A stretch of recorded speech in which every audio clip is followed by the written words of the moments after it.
Hello friends, welcome back to my channel. আমার চ্যানেলে তোমাদের সবাইকে অনেক অনেক স্বাগত। আজকে দেখো বিখ্যাত মাইসুর প্যালেস সম্পর্কে তোমাদের কিছু কথা বলবো। পুরো ভিডিওটা দেখো, আশা করছি তোমাদের খুব ভালো লাগবে। ভালো লাগলে ছোট্ট লাইক করে তাড়াতাড়ি সাবস্ক্রাইব হয়ে আমার বন্ধু হয়ে যাও। সকাল সকাল বেরিয়ে গেছে, এখানে একটু ব্রেকফাস্ট হোটেল থেকে করে এসে এখানে একটু চা খেতে ঢুকলাম। চা খেয়ে আমরা যাব মাইসুর প্যালেস। চা খেতে এরপরে আমরা যাব মাইসুর প্যালেস।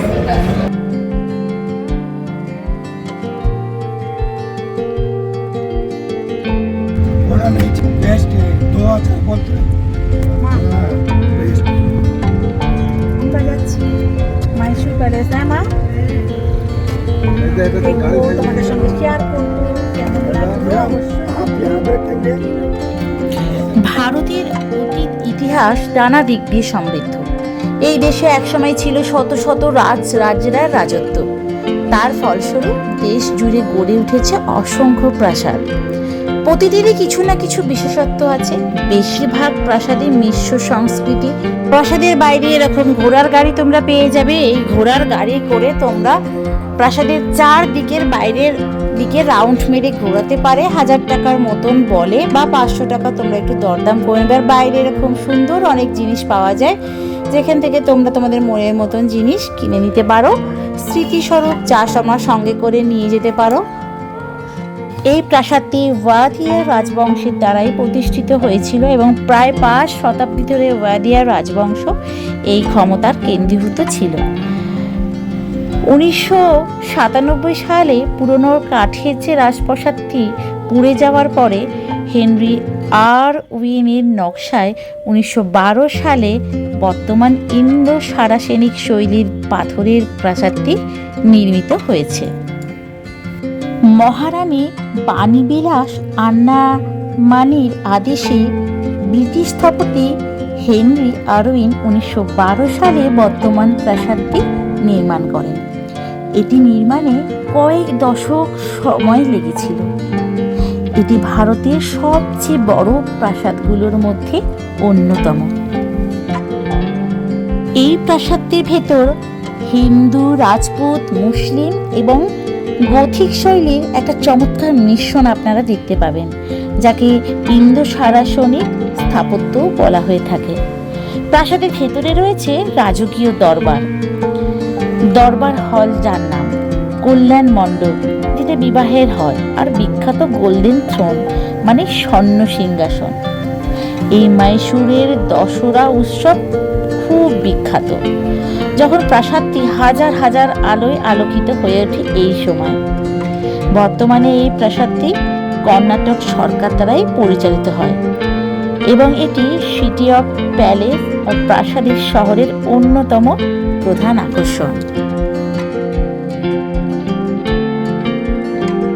আর এই মাইসুর চন্দন কাঠ, গোলাপ কাঠের শিল্পকর্ম, পাথরের ভাস্কর্য, ধূপকাঠি, হাতের দাঁতের তৈরি নানা রকম জিনিস আর সূক্ষ্ম শিল্পের সারের জন্য বিশ্বজুড়ে নাম করেছে। আর এই মাইসুর কর্ণাটকের অন্যতম প্রধান আইটি হাব হিসেবেও পরিচিত। তার মধ্যে এত সুন্দর একটা বিখ্যাত নামকরা যে প্রাসাদ আছে, সেটা এর মাহাত্ম্য আরও 10 গুণ বাড়িয়ে দিয়েছে। বর্তমান রাজা হলো যদুবীর কৃষ্ণদত্ত চামরাজা ওয়াদিয়ার, যিনি এই রাজবংশের মাইসুর রাজবংশের 27তম উত্তরাধিকারী। আর এই দশেরার সময় সোনায় মোড়া 750 কেজি স্বর্ণমণ্ডপে চামুণ্ডেশ্বরী দেবীর প্রতিমার মিছিল করা হয়। আর এই সময় 97,000 বৈদ্যুতিক বাতি দিয়ে প্রাসাদ আলোকসজ্জায় সজ্জিত করা হয়। প্রাচ্য ইন্দো সারিসেনিক এবং রোমান স্থাপত্য শিল্পের মিশ্রণে তৈরি এই প্রাসাদটি মূল প্রাসাদের শ্বেত পাথরের গম্বুজ সহ 3 তলা বিশিষ্ট, প্রায় 145 ফুট উঁচু 5 তলা টাওয়ার। প্রাসাদটির চত্বর 245 ফুট লম্বা এবং 156 ফুট চওড়া। প্রাসাদটি 7টি গেট আছে।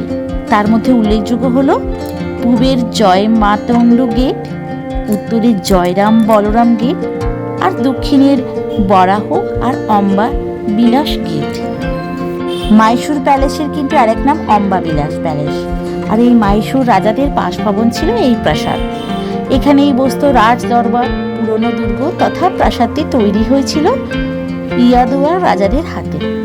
বারবার এই প্রাসাদের সংস্কার হয়েছে এবং রাজত্ব হাত বদল হয়েছে। শেষ পর্যন্ত এই প্রাসাদটা ওয়াদিয়ারদের রাজাদেরই হাতে আসে।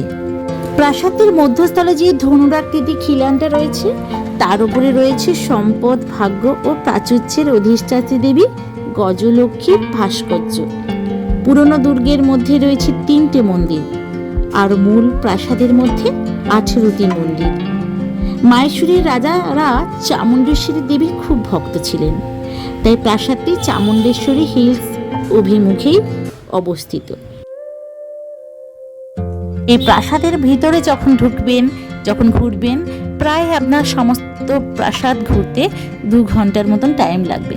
এদের এত অভাবনীয় সুন্দর কারুকার্য দেখে আপনি অভিভূত না হয়ে একদম পারবেন না। তাই হাতে সময় নিয়ে এখানে আসবেন। আমরা সকালে খানিকটা সময় ভেতরে যাপন করে আমরা চলে গিয়েছিলাম অন্যান্য সাইট সিনে।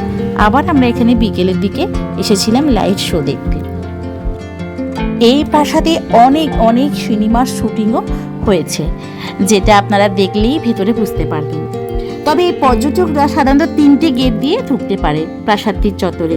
দক্ষিণের বরাহ ও অম্ববিলাস গেট আর উত্তরের জয়রাম বলরাম গেট দিয়ে। প্রবেশ মূল্য প্রাপ্তবয়স্কদের জন্য 100 টাকা। সকাল 10টা থেকে বিকেল 5:30 পর্যন্ত প্রাসাদে ঢোকার টিকিট পাওয়া যায়। রবিবার ও সরকারি ছুটির দিন বাদে প্রাসাদে দর্শক সাধারণের জন্য লাইট অ্যান্ড সাউন্ড শো এর ব্যবস্থাও করা হয়েছে।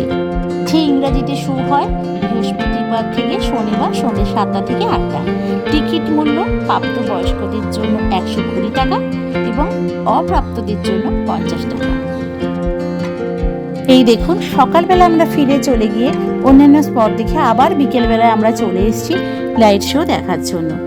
ঠিক 6টার পরে গেট খুলেছে, আমরা ভেতরে প্রবেশ করেছি। এখানে একটু ওয়েট করতে হবে, আর আপনি আপনার পছন্দ মতন জায়গায় বসে যান বা দাঁড়িয়ে যান। তারপরে ঠিক সন্ধ্যে 7টার সময় লাইট শো শুরু হয়ে যায়। এটা দেখার জন্য আর এই লাইটিং ব্যবস্থাটা সানডে হয়, তো তোমরা এই সানডে রেখে আসলে লাইটিংটা দেখাবো, সেটা দেখতে পারো।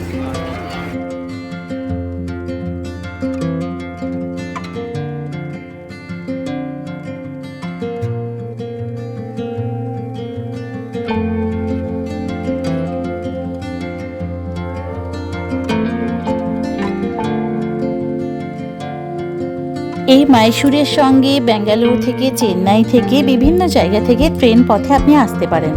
তাই এই সমস্ত জায়গাতে যদি আসেন তো ট্রেনে করে আপনার এই মাইসুর সুন্দর শহরটা অবশ্যই ঘুরে আসবেন, আপনাদের ভালো লাগবে। এই মাইসুর প্রাসাদ তাজমহলের পরে ভারতের অন্যতম বিখ্যাত পর্যটন কেন্দ্র, যেখানে 2014 সালের হিসাব অনুযায়ী প্রায় ধরুন প্রতি বছর 30 লক্ষেরও বেশি দর্শনার্থী এখানে আসে।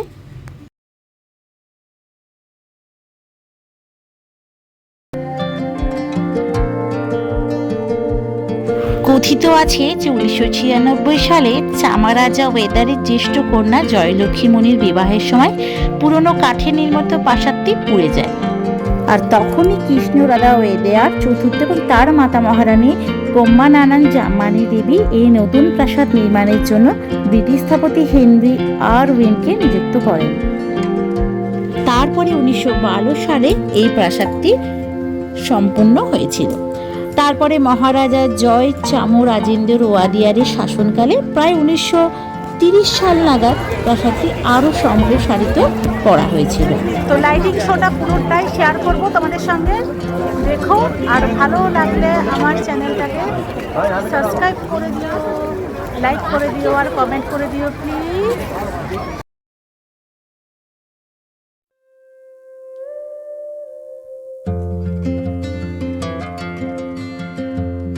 প্রাসাদের বিশাল দরজাগুলোর ভেতরের বিভিন্ন ধরনের অলঙ্করণ কৌশল দেখা যায়, কিন্তু এর মধ্যে সব থেকে সুন্দর হলো কয়েকটি হাতির দাঁতের কারুকার্য করা দরজা।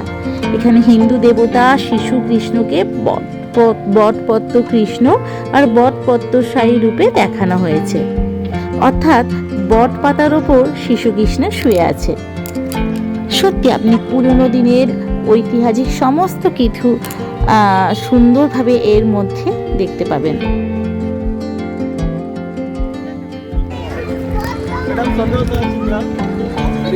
লাইভ শো স্টার্ট হয়ে গেছে আর তোমাদের সঙ্গে লাইভ শোটা শেয়ার করছি। দেখো, আশা করছি তোমাদের খুব ভালো লাগবে। ভালো লাগলে একটা লাইক শেয়ার করে দিও আমার চ্যানেলটাকে।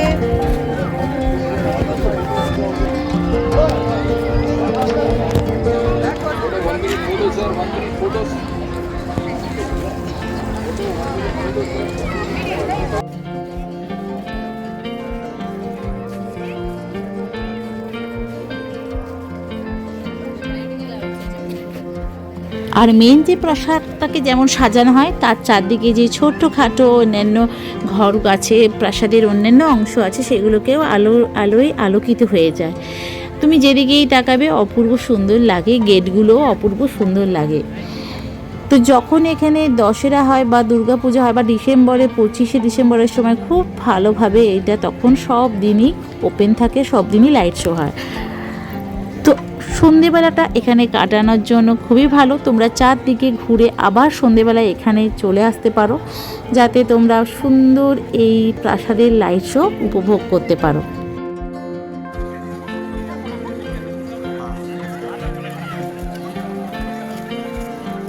প্রাসাদটাকে কি অপূর্ব লাগছে দেখুন, যেন মনে হচ্ছে একদম ঝলমল করছে হিরে দিয়ে মোড়ানো একটা রাজপ্রাসাদ।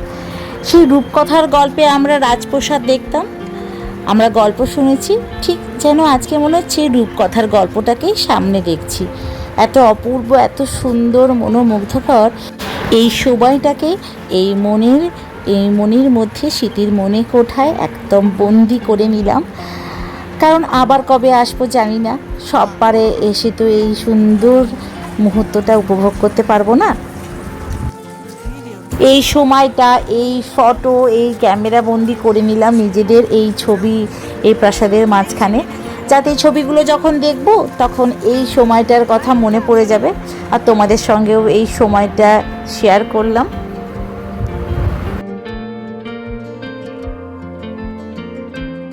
বাইরে বেরিয়েই দেখো এই ছোট্ট ছেলেটা কি সুন্দর সেজে দাঁড়িয়ে আছে। তো এরকম দেখে খুব ভালো লাগলো। একবার আমরা গোল্ডেন বিচে গিয়েছিলাম চেন্নাই, সেরকম এখানে সেজে দাঁড়িয়েছিল, কিন্তু সেটা অনেক বড় লোক ছিল আর এটা ছোট্ট বাচ্চা একটা। তা যাই হোক, আমরা বাইরে বেরিয়ে এসেছি, বাইরে থেকেও গেটটা দারুণ লাগছে। চাইলে তোমরা সন্ধেবেলাতে চারদিকে যে ঘোড়া অনেক টাঙ্গা গাড়ি আছে ওটাও তোমরা চড়তে পারো। তো আজকের আমার এই ভিডিওটা দেখে তোমাদের কেমন লেগেছে বলো, আর যদি তোমাদের একটু হলেও ভালো লেগে থাকে তাহলে প্লিজ একটা লাইক করে কেমন লেগেছে কমেন্ট করে জানিও। আর যদি ভালো লেগে থাকে আমার চ্যানেলটাকে তাড়াতাড়ি সাবস্ক্রাইব করে আমার বন্ধু হয়ে যাও। আমার নেক্সট ভিডিওতে তাড়াতাড়ি নোটিফিকেশন পাওয়ার জন্য বেল বাটনে ক্লিক